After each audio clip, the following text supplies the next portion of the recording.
Hello everyone! It's now 3:23 p.m. and I'm starting the vlog late today because it's a 2-day vlog and it's only now when my day gets interesting.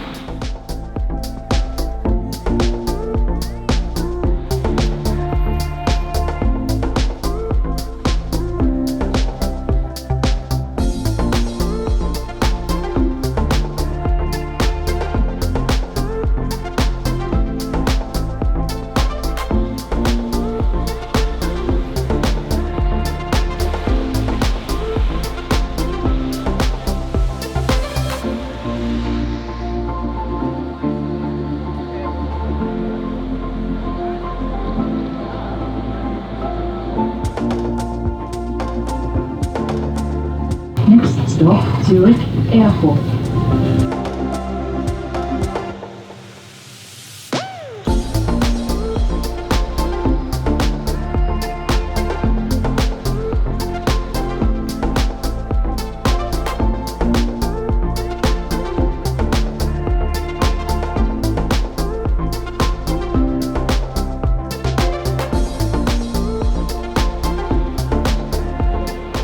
I haven't been on a plane for 719 days, so I'm very excited to be back at the airport.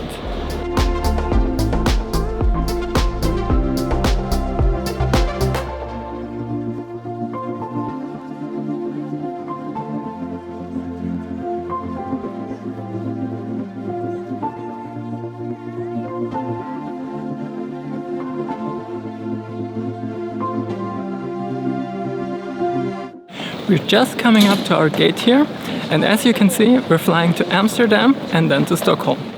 Why are we flying to Stockholm? Well, it's a long story. So while I'm waiting for the plane to board, let me begin. It all starts with me growing up with a hoarder mom. Never throwing anything out and stuffing every drawer, cupboard and closet to the brim was the way of life that I learned. That's all I knew. That's how it had always been, and that's how it was always going to be. But when I was 19, a new philosophy appeared on my radar. I don't know exactly where it came from, but there it was.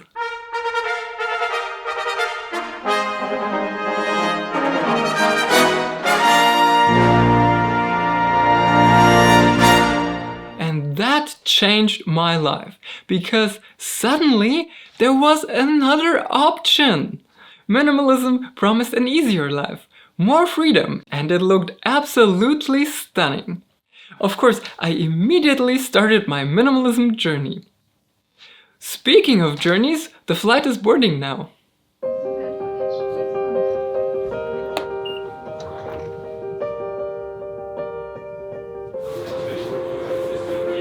There is some checklisting going on there.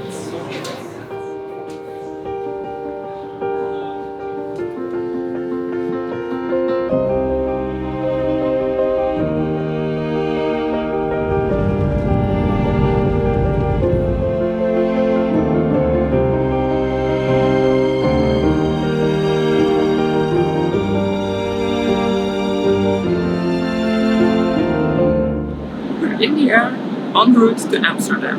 So let me continue the story.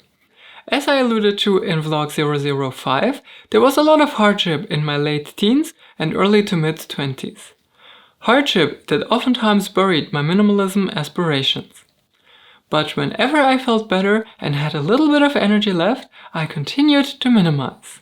And with each item I let go, I felt a little bit better overall. I was definitely on the right track. In the meantime, we've just arrived in Amsterdam for a 2-hour layover, so plenty of time to explore the airport until the next chapter of the story.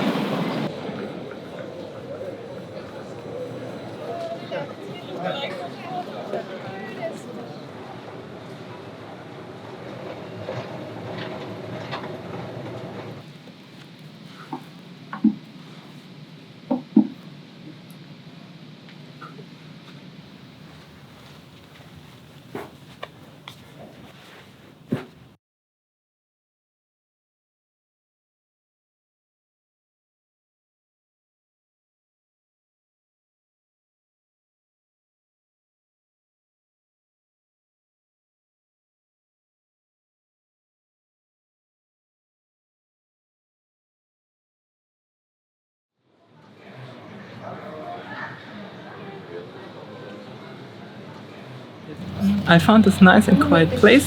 Back to the story. So, while I was minimizing, whenever I could, there was another happy accident. I discovered my primordial love for Japanese culture. And do you know what goes together like peanut butter and jelly? Japanese culture and minimalism. There are many reasons for that. I'd like to focus on the one relevant to this story. Living height. Now, in Western cultures, the living takes place well above the floor. We sit on chairs which need to be massive in order to support the weight of the humans. That means we need a table that's even higher with massive legs for support and stability. Same thing in the bedroom. The mattress is thick, heavy and high off the floor, so we need a massive bed frame in order to support everything. And then of course the nightstand needs to be the same height as the bed, so we're talking another heavy piece of furniture. And in the living room it's the same story all over again, with couches, armchairs with ottomans and coffee tables. In order to live in Western style, a high amount of furniture is required. It's simply non-optional. And so we're sporting this plane if we want to get to Stockholm today.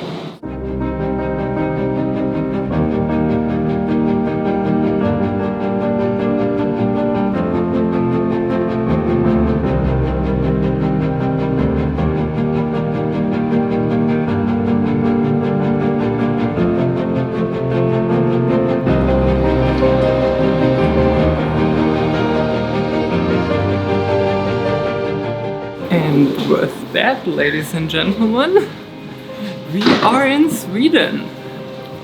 I've never been here before, so it's really cool. Well, also literally, I saw snow from the plane. I love snow.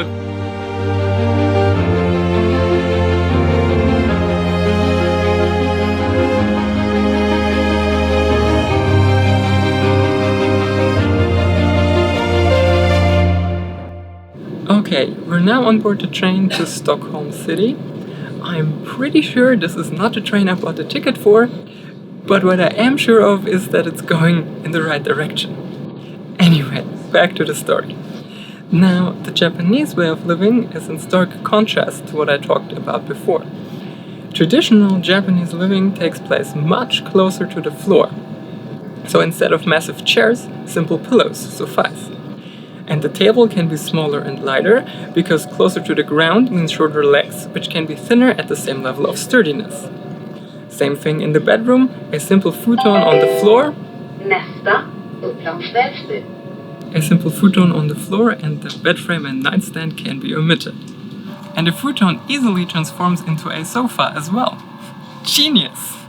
So, in summary, Japanese style needs less furniture and the individual pieces can be lighter.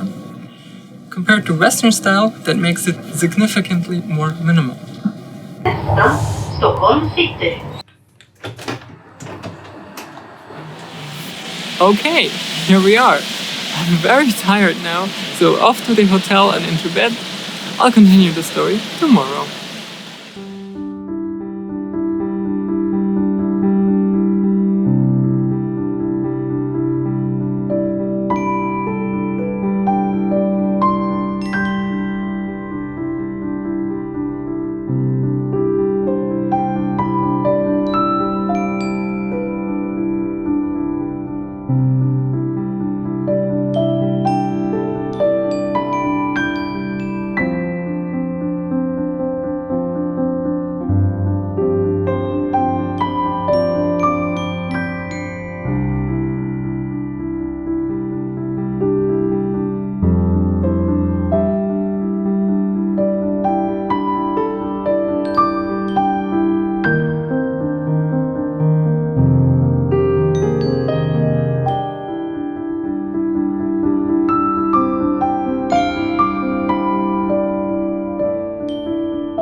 Here is the room key. It's room 602 on the 6th floor.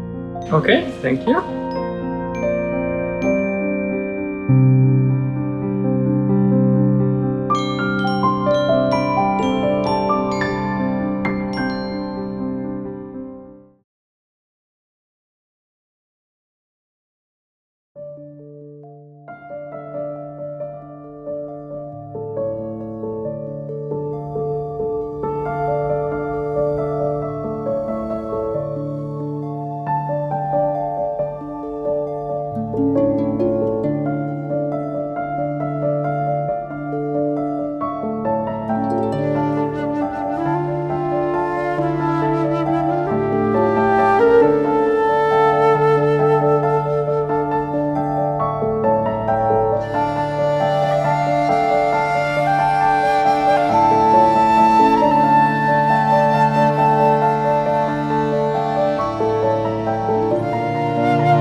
Good morning from Stockholm! I slept well, breakfast was good, and now for a quick message from the elevator. This is our room, by the way. That's where I did the morning time-lapse. Anyway, last night I was talking about the genius of Japanese futons. So imagine my excitement when for my 27th birthday my parents gifted me my very first futon. Yes, I finally have one. And since it's close to the ground, I no longer need a coffee table and a massive nightstand.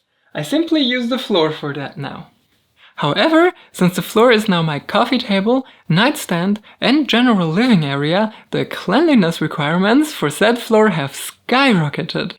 Because even if it looks clean from above, it usually isn't. We're talking daily cleaning here.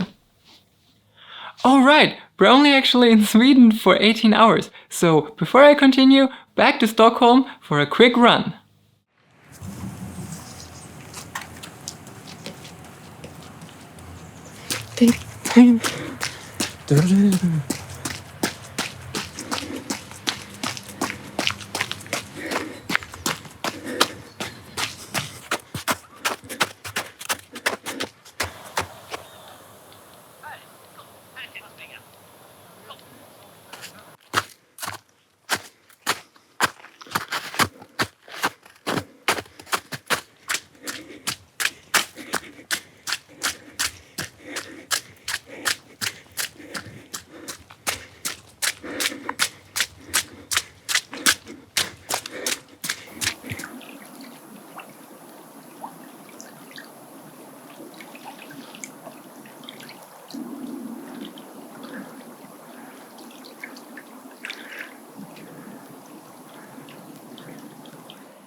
That was certainly a run.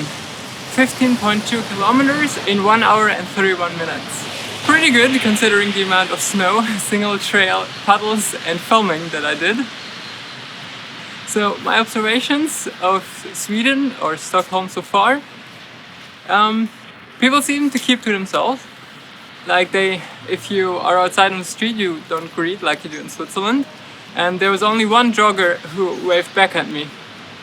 They seem to be super chill though. The dogs are very well behaved and they didn't seem to mind me running back and forth filming. Also, I saw a lot better bike infrastructure than in Zurich and Zofingen. Anyway, back to the floor cleaning. Now, many minimalists are very vocal about not owning a vacuum cleaner. Vacuum cleaners are noisy, they require maintenance, and they're not very pretty to look at. A dustpan and brush does much better in all three of those aspects. However, crouching on the floor hurts my knees. So I went looking for a set that has longer handles so that I can sweep standing up. Being a minimalist means buying for life, which finally brings me to Iris Hantverk, a small Swedish company which makes brushes and other household items. Now, obviously I could have bought a dustpan and brush set with long handles in Switzerland.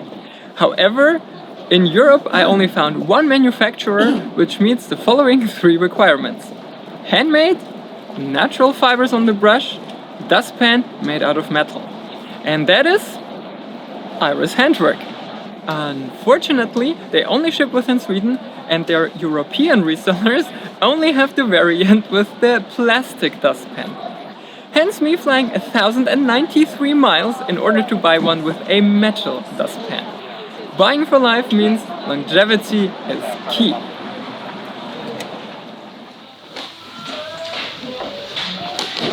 Hey, I'm Michaela from Switzerland. I have a dustpan and brush set reserved for pickup. Ooh, is it easier to carry? Wow. Yeah, fantastic. Thank you so much. Have a nice day. Bye. Thank you. Bye bye.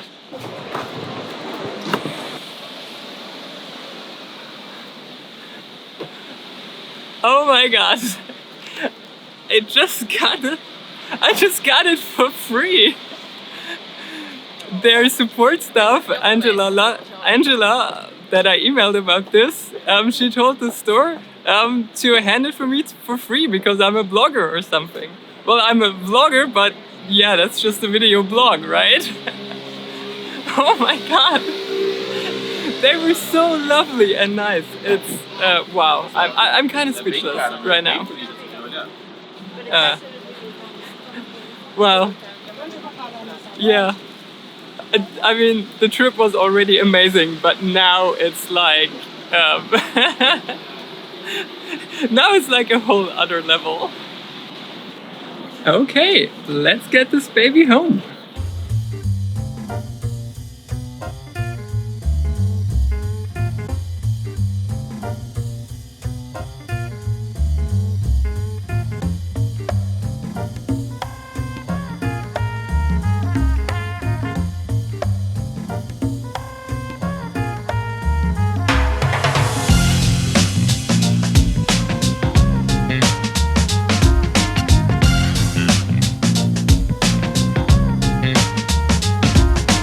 You're not allowed to film in here.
Alright, let's give this baby a try.